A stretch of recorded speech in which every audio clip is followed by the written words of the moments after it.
Welcome to The Point of View to our viewers on social media. The Minister for Finance presented his midterm budget. He didn't ask for more money, he didn't raise taxes, but there are lots of questions to be asked. I have an all-female panel. Deputy Minister for Finance and MP for Etiwa East is in studio. She's Honorable Abena Asare. We also have former Deputy Minister of Finance, Honorable Quartey, joining us, as well as a Vice Chair for the AGI, Adobea Aboagye. If you like this video, please subscribe to our YouTube channel and share with others so they can enjoy.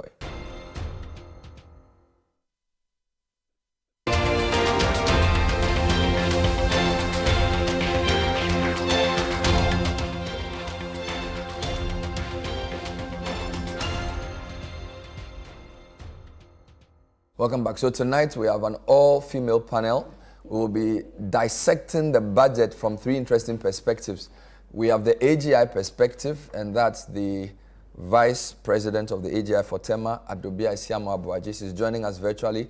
Adobea, thank you for joining us. Good evening. Welcome to the show. Okay, she's on. Good evening, Bernard. Thank you so much. It's good to have you. I'm the Vice Chair. You're the Vice Chair. Wonderful. We also have a former Deputy Minister for Finance, the Honorable Quartey, who's also joining us somewhere from, I don't know whether it's home or office. Honorable Quartey, thanks for joining us. Good evening. Thank you, Bernard. And hello to Adobea. I'm joining from home. Wonderful. And then in studio, we have the Deputy Minister for Finance in the person of Honorable Abena Asare. She's also Member of Parliament for Etiwa East. Honorable Abena, thanks for joining us. Thank you for having me. Wonderful. I'll start with Honorable Quartey. You've been Deputy Minister before, so on a day like this, I'm sure it will be a lot of work. And even in the evening by now, you're still thinking about whether the message had gone down well or not. Now you're in opposition. What do you make of the budget presentation? What are your general thoughts? Thank you, Bernard. Good evening to Abena, who's joined us, and to all our listeners. Bernard, you know, it's been almost 6 years plus since we left that desk, and Ken, Abena, and John have been, as it were, grappling with the situation till now. Listening to the mid-year review this afternoon, it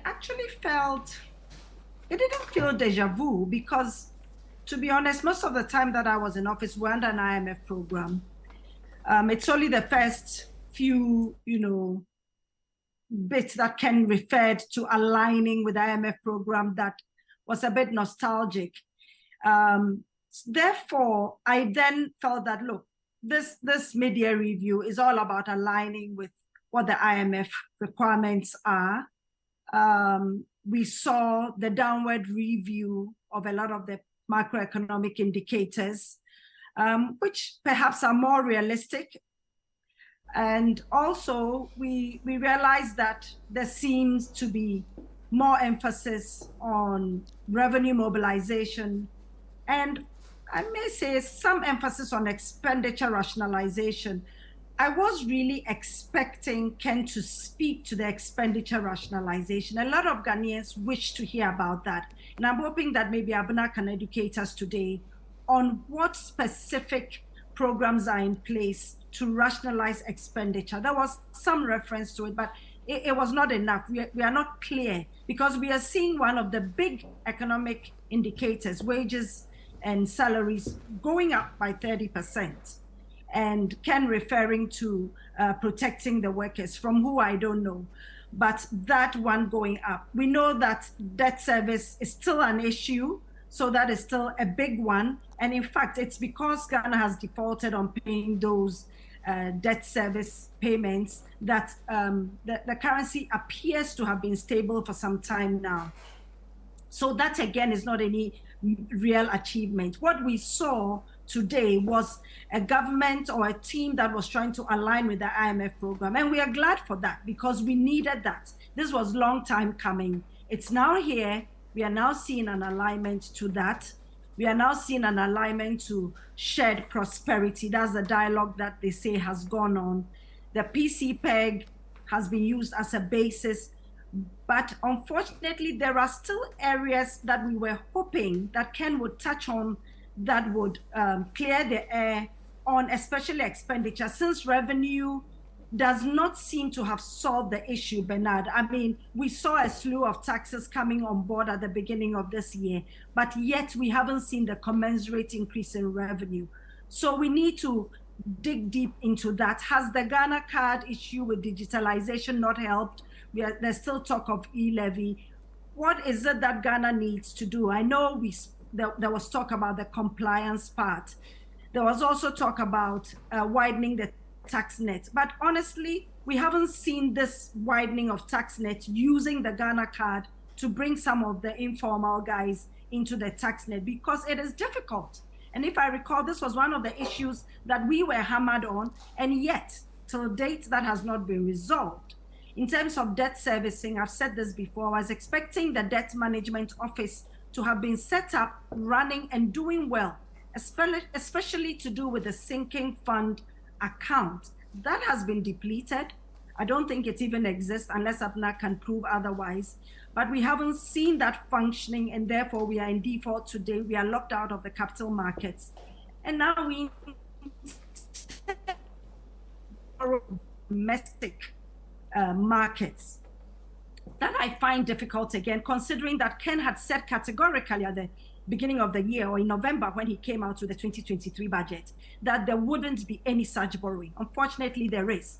In any case, I've always said borrowing itself is not bad. It is what you use it for. So hopefully either Ken himself or Abena in some of the engagements can explain what is going on there and why we are needing to borrow from the domestic market, which we are not creating an enabling environment for. Look at what has happened to the Bank of Ghana, the central bank. We know that there was the law about the zero financing from central bank, plus or minus 5%, which in our time we kept to.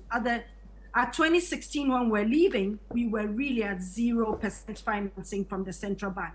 Today, that is not the case. We run the central bank into the ground. So once again, that aspect is worrying. Therefore, to wrap up, Bernard, when Ken mentions that they're turning the corner, honestly, it's difficult to see how that is the case. What we see is an IMF program that, fingers crossed, will get us back on track, and perhaps sometimes in the 2030s, we may get back on track in terms of debt sustainability, in terms of a public sector that actually works and earns properly and does not form a large part of our expenditure. The use of the GIFMI system, the Ghana Integrated Financial Management System, that system actually works and is being used. We had started to roll it out completely. I had hoped that that would be one of the control systems in place to help. Unfortunately, that didn't happen. I like the aspect on the creative industry and so forth, but strangely enough, the cathedral was missing. And as of today, the cathedral is still just a hole, a foundation somewhere in Ridge. And there was no talk about it. Kwame Nkrumah Memorial, which was just done recently, rather seemed to take center stage and is expecting 1 million visitors a year. So it'll be interesting to hear from Abena what is happening with that cathedral and if it will ever see the light of day during their tenure. So I think that just to give it in one line, the media review budget was a bit of a disappointment in terms of achievements, but the good news is that it's on track with respect to the IMF program. Thank you very much. You've asked a lot of my questions for me, so you've made my work very easy. So I'm not even going to talk too much. Let me bring Adobea's initial thoughts. Vice Chair AGI, Adobea Asiamah Aboagye, watching the budget, what were your initial thoughts? Well, I'll say, and hello to Mona, hello to Abena, welcome. Good evening to our listeners and our viewers. I would say that for AGI, coming from the business industry perspective, it was more of an update for us. Of course, we didn't see something entirely new. And we were also, should I say, happy that at least there wasn't any introduction of taxes which we weren't expecting anyway. But we also realized the fact that at least in his presentation, there was some priority targeted interventions And the seventh one was to pursue reforms to encourage private investment, strengthen growth, and create more jobs. Of course, that's an indication that government had something in mind for the private sector. And so we believe that considering the inputs we've been making, it's about time government listens to us. There are certain aspects I think we would want to leave for Mona to handle. But when it comes to rationalizing expenditure, we're expecting to see more, in as much as we have seen outlines for revenue mobilization. It would have been good to equally see such for expenditure, but we haven't seen much of that. And we expect that there should be drastic expenditure cuts. Maybe it's about time government wears the cap of frugality. I think this is where we are now. Aside that, we also realize that the growth rate target was revised from 2.8% to 1.5%. This is contraction, and it tells us that we are not expecting so much. And so if we are not expecting so much, and we know that with the IMF conditionalities, government is not supposed to be employing in the next 3 years, then our expectation is that government is really going to support private sector to fill that gap of employment. And that would mean that we should be investing, we should be expanding. Unfortunately, as businesses, it's difficult to invest in an uncertain environment. And seeing our inflation rate, it looks like it's gone down. That's what the finance minister said, to 41%, but it's inching up. It's inching up to 42%. And depreciation of the cedi, it looks like it's been stabilized from May, still hovering around 11.6, 11.7%. But what is accounting for this stability? Is it a stability that businesses can depend on to be secured and project into the future? If that case, then we are happy. But if it's as a result of not making certain payments, which is creating the stability, then it's still not safe for businesses to take that bold and giant step. And so we expect that that enabling environment will be created, because I recall he mentioned the African Continental Free Trade area, and the fact that 51 companies have been certified and have been given certificates of origin. It's a good thing, but then the question is, in what environment are they operating? How are these businesses going to be competitive against their partners in other African countries? And so that will bring us back to all these indicators we are looking at. We expect that actually in November, when working towards the budget for 2024, then we would see drastic measures taken in favor of productive sector and the agri sector. And so having mentioned planting for food and jobs once again, and the fact that some resource will be made available to the district assemblies to make roads more trouble for these foodstuffs to be moved from the farms to the cities. We believe that if it works out as planned, then we are taking a step in the right direction. Wow. Thank you, Adobea from the AGI. So, Abena, the questions have already been set for you. I mean, I think Mona asked almost 4 questions. I don't know if you want to just, because of course, what you want to say initially is what the minister has said. So I think we should deal with the questions. Mona wanted to know hear more about expense rationalization. She didn't hear enough about that, because it says wages and salaries have gone up. She doesn't know where the money is coming from. Revenue targets, you raise taxes, but the targets have not been met. She's wondering how that happened. And then she's not heard anything about the debt management office. The sinking fund is not working. That's the third point. And then she says zero financing has not been achieved, and the borrowing you want to do from the domestic market is a problem. That's point number 4. And then something she said which is interesting. She thinks the economy will turn around in the 2030s, because from your target is 2028. That our sort of, all our numbers will look good. She is saying 2030. So I don't know what you think. Mona has direct questions for you. So if you can address some of the things she raises. Thank you very much, and good evening to Mona and Adobea and our listeners as well. I think there is a need to address the people of Ghana. Okay. since we are all part of. So you want to also give your opening thoughts? So I no just want to address the people of Ghana. Go ahead. And what this mid-year really entails. Fair enough. I mean, when you look at Section 28 of the PFM Act, it says that we will come with a mid-year a review telling the population about the recent macroeconomic developments which we have done.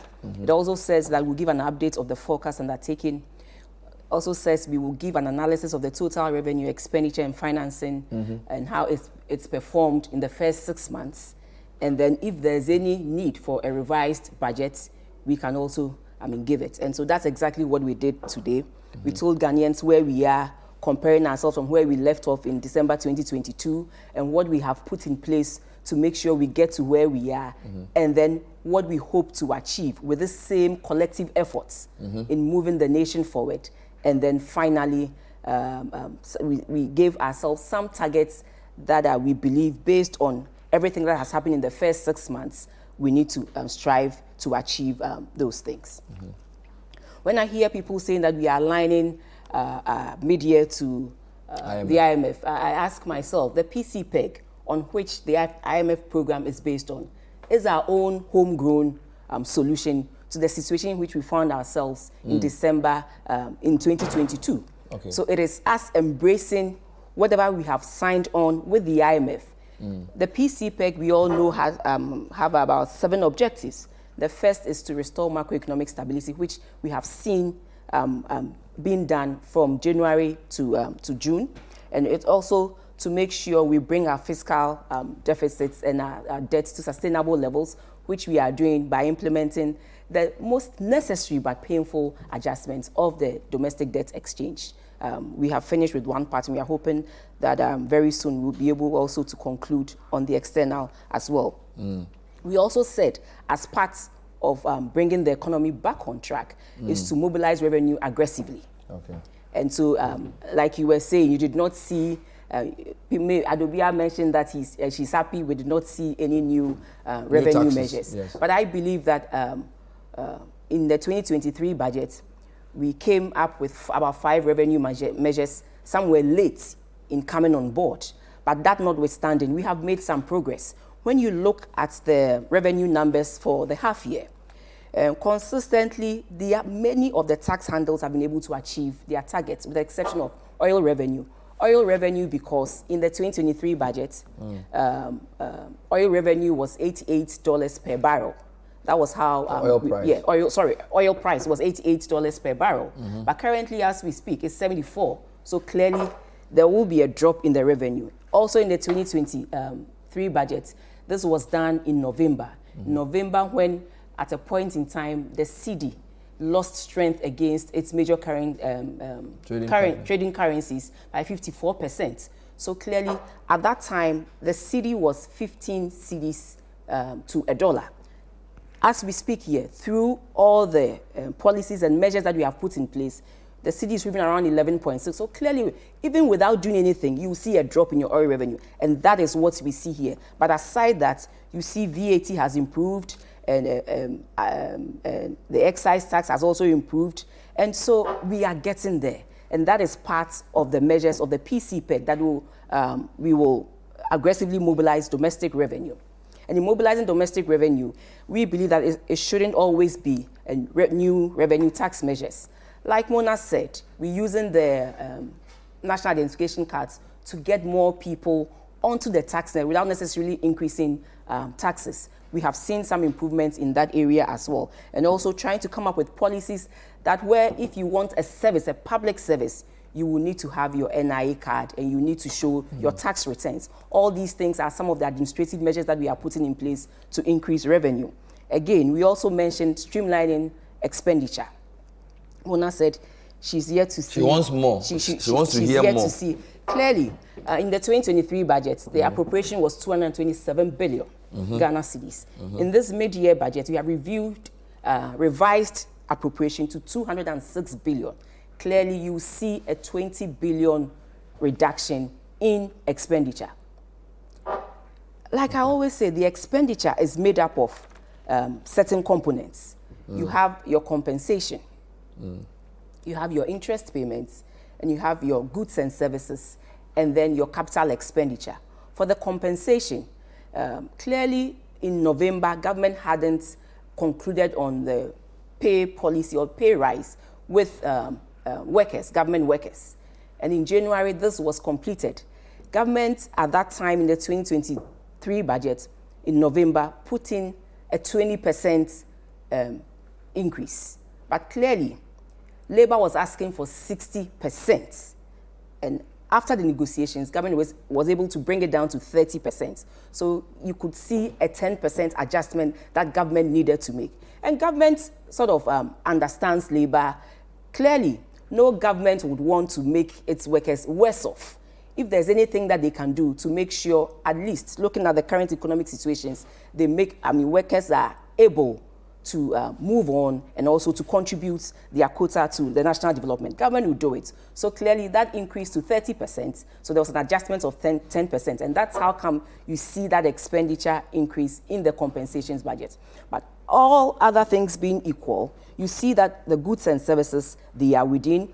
Even for capital expenditure, we've had to reduce it by the foreign capex, the foreign financing of capex, because of the domestic debt exchange and then the other debt restructuring that we're doing. And so we've had to reduce. So let me get something straight. The reduction in expenditure from 226 to 220. From 227 to 206. By 20. 20 by billion, 20. yes. Is that from capex? Is that from goods and services? Because the compensation has gone up. I said goods and services we did not touch. But the domestic debt exchange has given us some room, some fiscal space, because it's reduced the interest that government is supposed to pay. You know, the domestic debt interest exchange, payment. The interest payment has come down. And also, I mentioned earlier that, with the oil revenues, they are aligned to certain expenditures. Yeah. And so that's where we call the annual budget funding amount, the ABFA. So once we are not, oil revenue has to come down by the measure that the fall in the price and then there was a commensurate reduction. Yeah, so there was a commensurate reduction in the expenditure as well. And that's how come you see so we want to live within our means. So we don't want to spend what we don't have. Is 20 billion reduction enough? 20 billion. Reduction. Bernard, when you look at your whole year's goods and services, it's less than 10 billion. So if you ask me that is 20 billion enough, then I really don't. The whole MDA, all the 44 MDAs, their goods and services for the whole financial year is less than 10 billion. You understand? It's less than the 20 billion. So if you ask that, is 20 billion enough? 20 billion is way more than enough, looking at the situation in which we find ourselves. And let me also tell you that you cannot contract the economy to a certain extent. When you do that, nothing happens, nothing goes on, but the economy needs to grow. Now that we have witnessed some stability, there are certain things that government will also have to do to make sure it also contributes to the growth that we are seeing. Government will still have to spend on health. Government will still have to spend on education. And so these are some of the things that we cannot do without. And so, yes, but clearly, we are trying to live within our means by reducing some of We'll take a break. expenses. This is the point of view tonight. It's an all-economists panel, all-female panel. Deputy Minister of Finance, Abena, Osei, Asare in studio. Honorable Quartey, former Deputy Minister of Finance, joining us, as well as Adobea, Asiamah Aboagye, who's the Vice Chair of AGI. We're looking at the budget. What do you make of it? Did you agree with the minister when he says we have turned the corner? Are you excited that there were no new tax additions? And what else can you say? We'll be right back with more. Stay with us.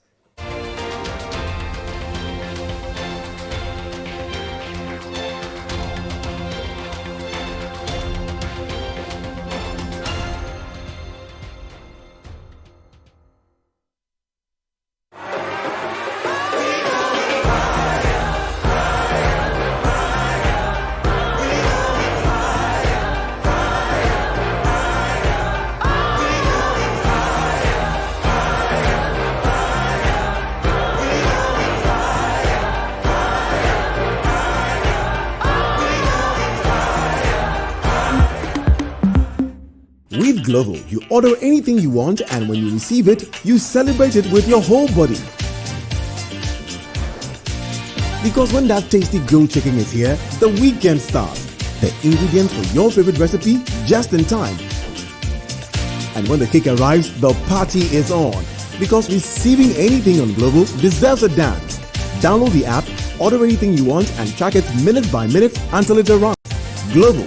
Order anything, we deliver in minutes. Pepsodent introduces charcoal and lemon essence. The unique combination of natural essences whitens teeth naturally for you and family because every smile matters. New Pepsodent Herbal. Introducing a unique combination of herbal extracts in an antibacterial toothpaste for strong teeth and healthy gums that protects your family and you. Every smile matters.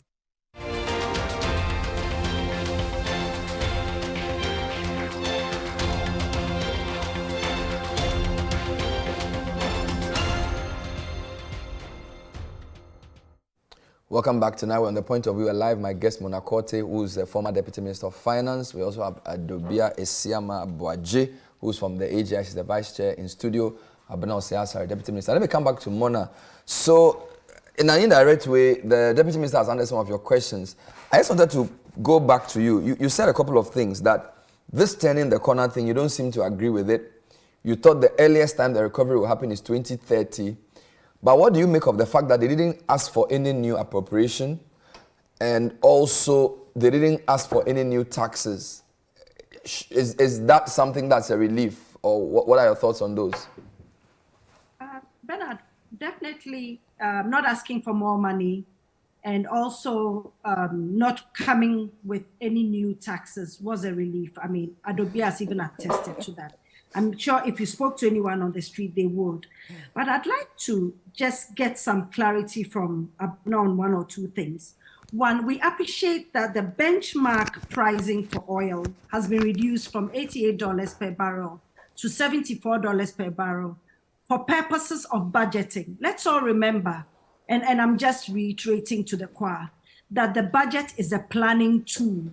Mm-hmm. What you say you will spend is not necessarily what you will spend, because as managers of the economy, you will adjust as you go along, as we've seen in this mid-year review as well. So it is a planning tool. As oil prices change, you will also make the adjustment. So I'm not surprised at that. And therefore, the revenue that was initially expected will reduce. It was unexpected revenue. Now, we also know that with respect to expenditure, with that, you don't have too much uncertainty. You know what you're going to cut. You know what will, as it were, create stagnation in the economy or allow it to expand, exactly as Adobea spoke about. And you know which areas to cut and not to cut. So with capital expenditure for infrastructure, for example, for a country like ours that needs infrastructure, we have a massive infrastructure deficit.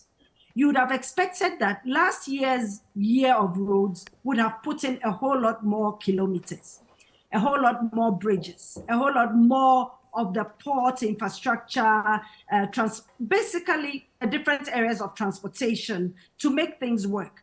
I heard Adobea talk about the African continental trade thing. Yes, it has been signed up, but we all know that there are still difficulties even moving within Africa, just moving from one country to the other. So all that expenditure needs to take place to help to create the enabling environment to grow the economy. Today, we see revision in growth rates downwards, as if we had overheated, which we hadn't even overheated. In fact, we had just gone through COVID and so forth, and our growth had become sluggish. We have now actually taken it further down. 20 billion cut in expenditure. Is it because we wanted to cut expenditure, or is it because we have to? I mean, I really would like to support Abena in saying that, oh, we have been so wonderful, we are great accountants, and we've cut expenditure.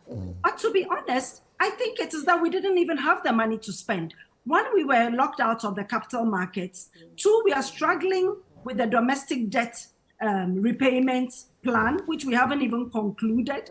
We are still dealing with pensioners who we've told we will repay their monies, and yet we are still trying to negotiate with them. we are going back into the same domestic market to borrow for recurrent expenditure only because we have nowhere else to turn to. So that expenditure cut was not because we wished to, because we wanted a wonderful surplus or so forth, but the deficit was necessary because there wasn't even money to spend. So that 20 billion is not out of fancy, but more out of necessity. We don't have it. Ghana does not have 20 billion to spend. So that didn't happen. Currency stability. We all know that debt servicing did not take place because of the defaults. So that big expenditure did not happen. So by all means, the currency will be stable. And central banks stepped in so strongly that in the end, this currency has been artificially stabilized, which I don't think is good for an economy like our own, where we need to make serious structural reforms. I'm not saying that we made some of those structural reforms, but we made some improvements. It was not enough.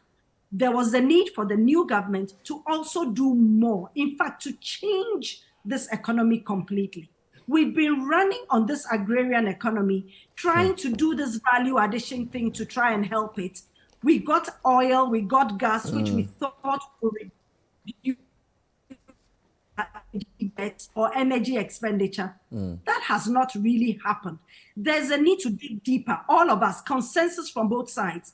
And that's why I thought that the compact discussions that ASEP has been bringing up was necessary to bring us together to talk for Ghana, to find out a way of changing the economy of Ghana. That structural adjustment, it can't even be an adjustment anymore, as Dr. Bochu and Co did, but it has to be a radical change. We can't continue like this. We will continue to have problems within the global system. So I think that capital expenditure is important for us. It's not just for fun. It will not hit the economy. It will just bring us to par to be able to compete with other African countries. So in as much as Abena wants to give some good excuse to Ghanaians in general, unfortunately, the reasons are not true. We all know that Ghana does not have the money. We are out of the capital markets, and we are not generating enough money to be able to cover any reasonable expenditure in order to grow. And that is why I talk about 2030s. There's no way that our debt is going to be sustainable within the 2020s. It's not going to happen. All right. So where will that catalyst happen? And I heard Ken talk about catalytic funding, catalytic this. I wasn't wondering what he meant, whether he was meaning disaster. But honestly, those are not going to be the catalyst to us becoming sustainable in the medium term. So that is not true. I see two questions there or 2 points about the 20 billion being a necessity and not out of any sort of intention to cut. And I also see the cedi stability being a result of our not using our dollars to pay our debt. So it's not any structural transformation. I'll hold those thoughts. Let me just pick Adobea's views on some other points around the growth figures. Adobea, I heard you at the previous program talk about how the private sector is struggling and how manufacturing is struggling with all the taxes. And you said that by government reducing their growth target, it means that they don't expect growth in the sector. Can you elaborate a bit on your views around the revised targets and what this possibly means for manufacturing? Okay, so Bernard, like I indicated, if growth is revised to 1.5, like I said earlier, it's an indication that we're expecting it to contract. Now, we realize that there is 11% manufacturing growth, and this has been stagnant for about 8 years. This is from the Statistical Service, 11% to GDP as the growth rate for manufacturing. This has plateaued over the period. And so if you have this, then it's an indication that indeed we are not doing so well in our manufacturing sector. And government has, should I say, accepted or embraced the fact that this is the time to partner with private sector. And so if you are partnering with private sector, then you equally need to empower them. You equally need to support them financially so that what government is not capable of doing now, private sector will be able to invest, expand, and do it. In going through the media review, we saw the international reserve, the gross internal reserves that will be sufficient to cover at least 0.8 months of import. It's not up to 1 month though, 0.8 months of import. And we know that we are an import-driven economy. And if you are only supported by 0.8 months of import, then where are you heading to? Even those of us in the manufacturing sector, we still have quite a number of our raw materials being imported. And so it's about time we look at alternatives locally, whether we can local supply chain to get our raw materials, and expect that government should be giving incentives, waivers on our raw materials. That was why I spoke about the post-production tax vis-a-vis the pre-production tax, because then it shrinks business. We are suffocating. And it brings us back to utilities. As we speak, we are considering full recovery. And so for every quarter when there's a review, you see a hike in utility tariff. For water, for example, some of us have gone up to about almost 250% increase. And so beyond the taxes, beyond the levies, we are looking at utilities, which is making us uncompetitive. I must also admit that the mutual prosperity dialogue with private sector that government has mentioned is a sign of hope that we are going to get somewhere. But if we are dialoguing, then in November, and Abena, forgive me if I put much pressure on you for November, we are expecting a lot to happen in November to support private sector and industry. So if we're going to do this, then our expectation is that the import restriction bill would also come to bear, so that where we can protect our industries, we do protect our industries, because here is the case that we don't even have the foreign exchange to import. And so if we don't have it to import, then let's produce locally. Let's manage our taste so that we can consume what we produce. And rice is one of these items, poultry is one of them, the fruit juice, there are about 21 items that would be rolled out in this import restriction. So we are hoping that it will start immediately. And then the straight levies that are killing us of the 6%, 2.5% NHIL, 2.5% Get Fund, 1% COVID. We are saying that let's couple them with the VAT. We don't want the straight levy because it's not recoverable. So let's couple them. Whatever the VAT rate should be, if it's 18%, if it's 20% that you want, which would be one of the highest in Africa, aside Morocco, who is equally taking 20%. Let's do that straightforward. Then you know this is what you are giving businesses to propel us to where government wants us to be. Because investment does not come in an uncertain environment. Expansion does not come in a volatile environment. And so we are expecting that government will take that bold step to support private So sector. let me just understand. You support the import restriction bill, which wants to place quotas on rice and chicken and other imports. AGI supports it. We do support it. We do support it because that's the way out. Nigeria went into rice, and today look at where they are. They did the total ban, but coming up with quotas is more of a gradual system. We don't fight it. Of course, there'll always be a shortfall if you say, let's cut it and only do local production. We'll come back with that shortfall to deal with. And so if we start with a quota system, we are very comfortable with that. But beyond these 3 items that we have listed, there are several items. And we expect government to even look at strategic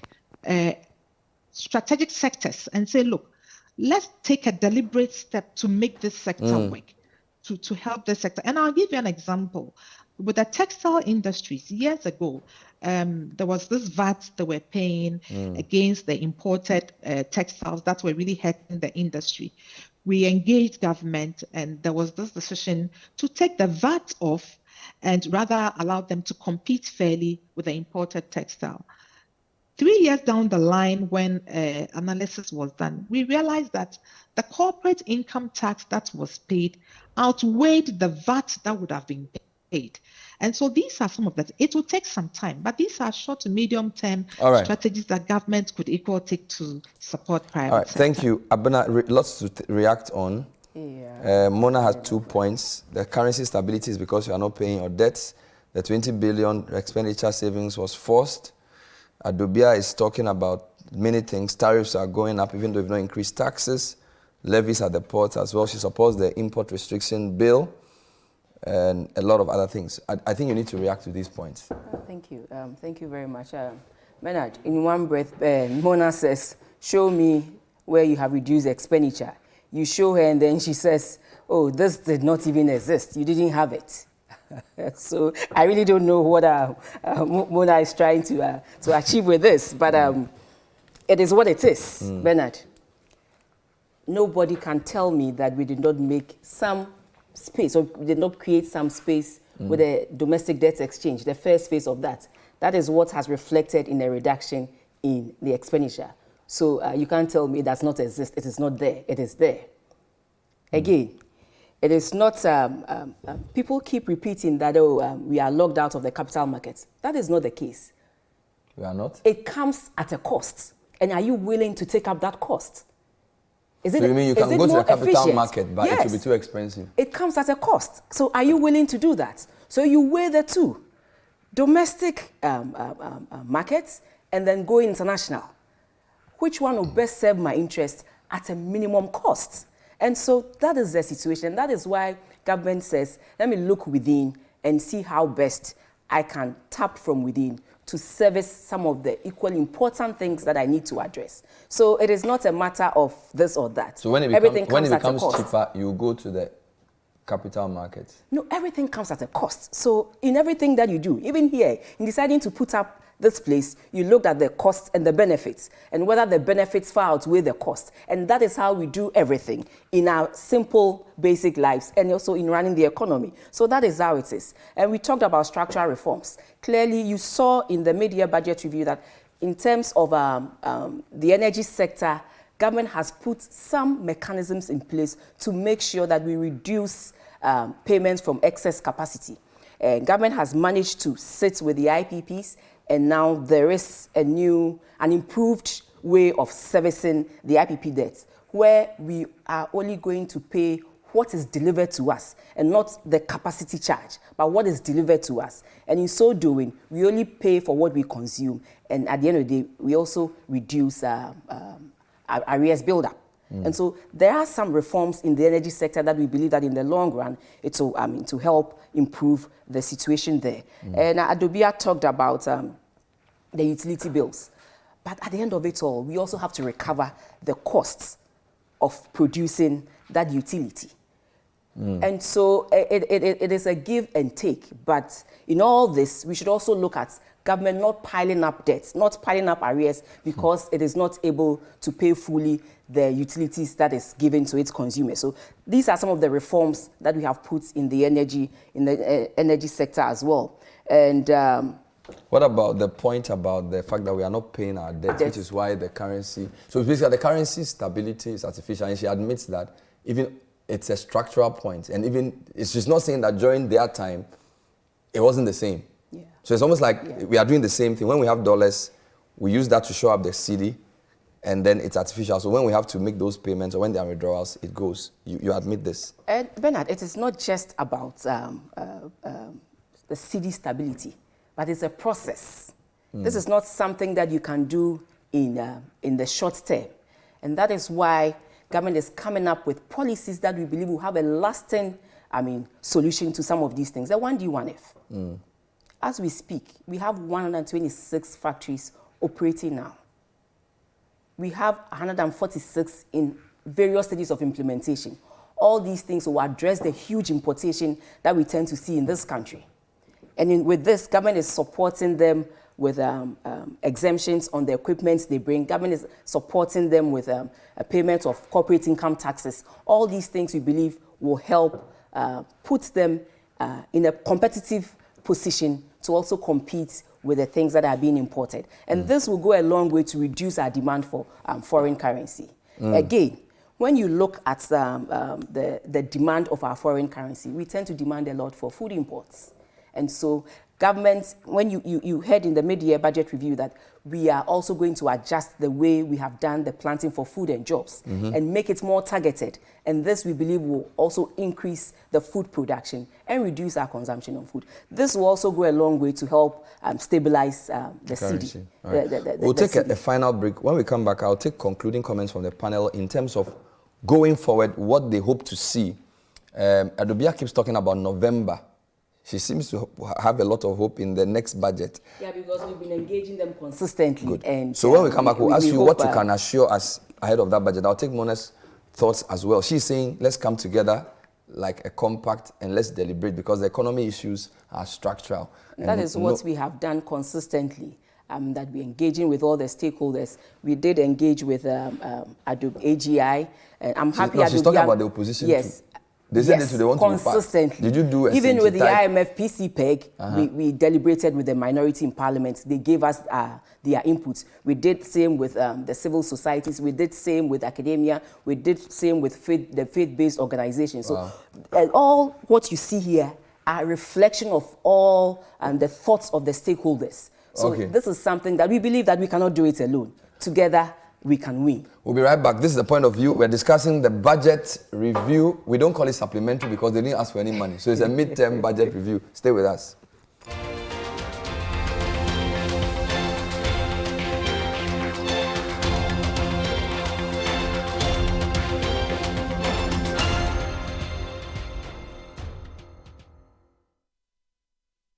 Global, you order anything you want, and when you receive it, you celebrate it with your whole body.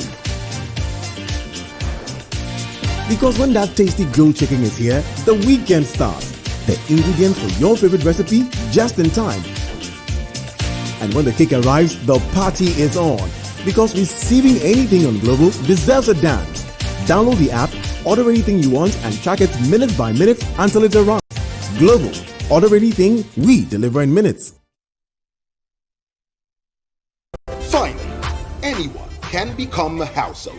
Oh, wow. Yeah.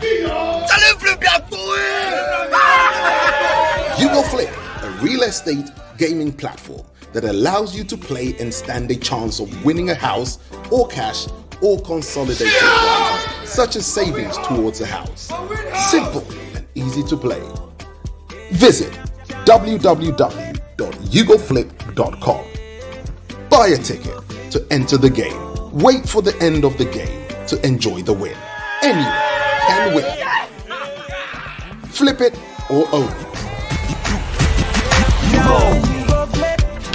Hugo Flip. This advertisement has been vetted and approved by the Gaming Commission of Ghana. Play responsibly, not for persons below 18 years, and gaming can be addictive.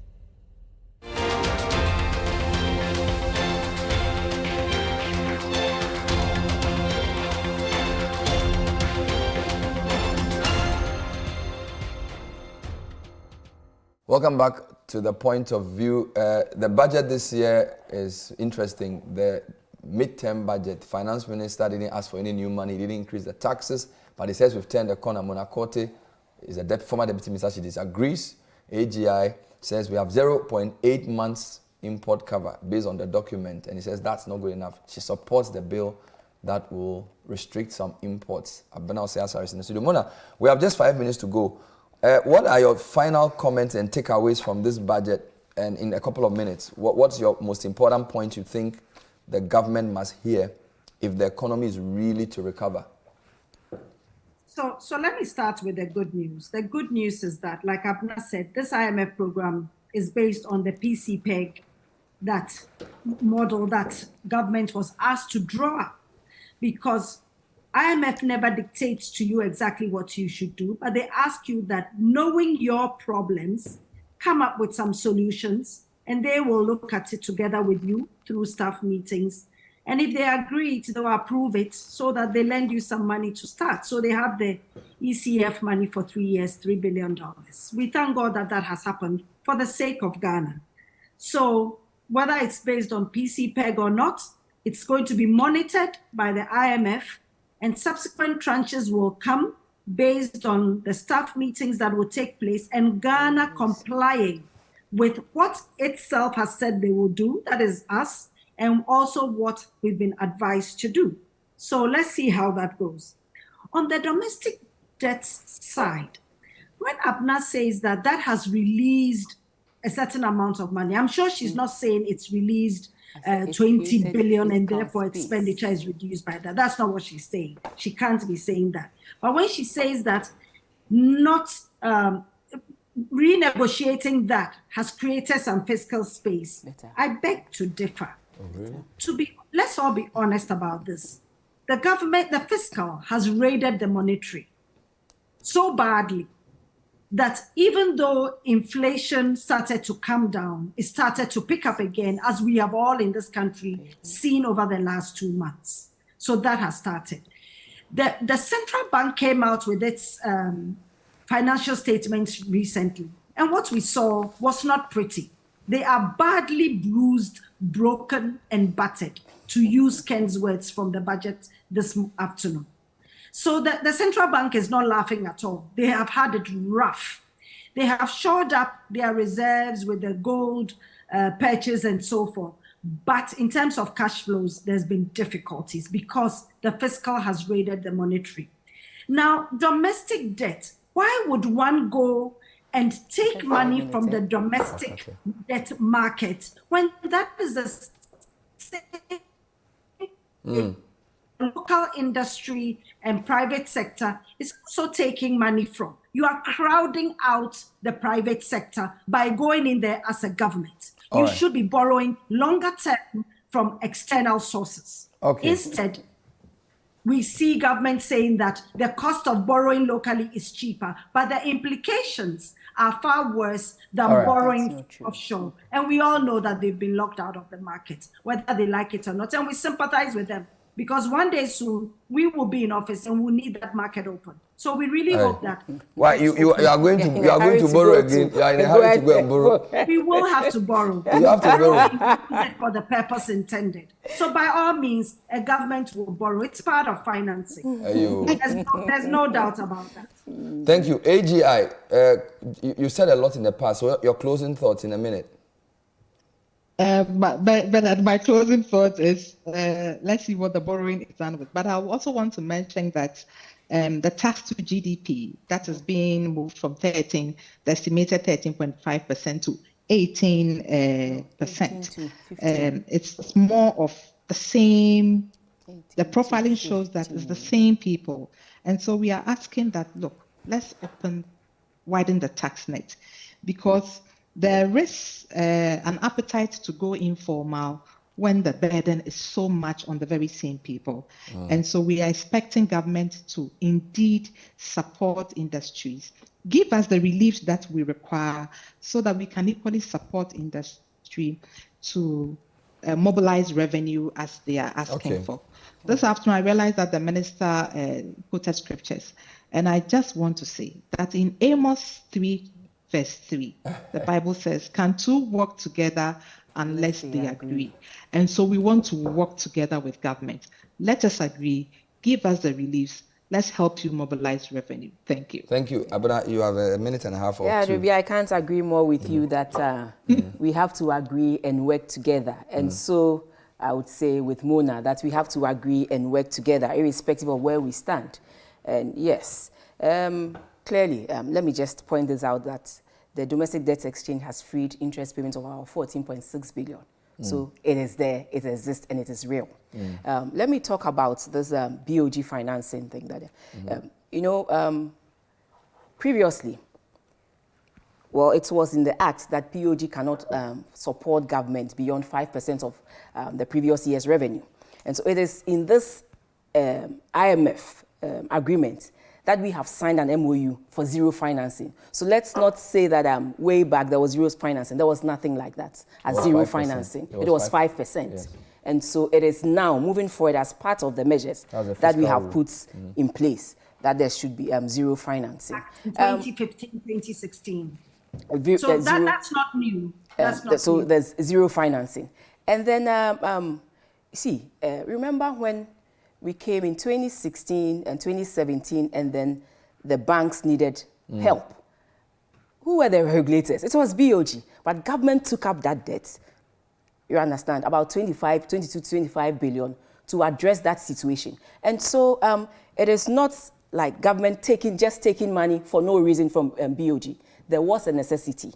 And moving forward, we have put structures and measures in place to see to it that these things do not occur. And so that is why there is a need to generate our own revenue. That is why there is a need to try and live within the expenditure, the expenditure, so that we don't go over and above, and then BOG will have to come in and support us in certain ways. But on the whole, what I see is that clearly, globally, even the IMF has revised the global growth from 3.4% to 2.8%. We don't live in an island. We live in a community.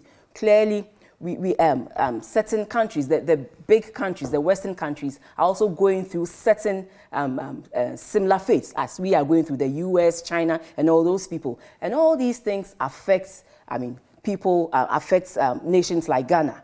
And so when you see a dip in our growth numbers, it doesn't mean there's going to be contraction. But we are being more careful based on the first 6 months, the outlook and everything that we have seen. But beyond that, government has put structures and measures in place to propel growth. You heard the minister talking about the fact that now they are going to equip the various districts to be able to do certain things on their own. You also heard us say that we are going to improve on the Ghana cares and make sure we rope in more people as entrepreneurs. And all these things will create jobs, increase revenue, and at the end of the day, it will help spur growth. And so we are working very hard and making sure that beyond stability, we move the economy to the place where we all want to see the economy go to. Thank you very much. Abena Asare, Deputy Minister of Finance, MP for Etiwa East, in studio. Her boss presented a budget earlier today. We also had Mona Quartey, a former Deputy Minister of Finance, joining us. Mona, thank you so much for your time. And Bernard, this is the first time I'm having to meet with Mona. We haven't met in person, but this is the first time. So then, it means you should thank me for bringing you together. Yeah, thank you. Mona, I think we should be doing this often. Don't you think so? We should, but I did come before you on a PAC committee. Public Accounts Committee. Oh, when I was in opposition. And you were truly gracious. Yes. Okay. At the time, she was Deputy Minister. Yes, and I was in opposition, and I was a member of the PAC. I see. I hope she's returned the favor today, because today she was tough. I don't think so. I think I was hard on Abena. You were. Adobea Asiamah Aboagye was a good mitigating factor. AGI has been very, very vocal on the economy, and we appreciate that. And they say they support the bill. Adobea, thank you for talking to us. Keep doing what you do. We'll speak to you again soon.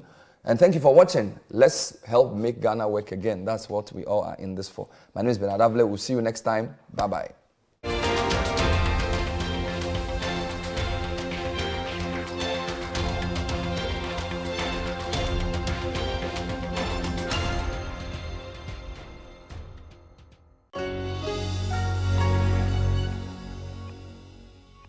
View is brought to you by Belpack. Belpack, just perfect.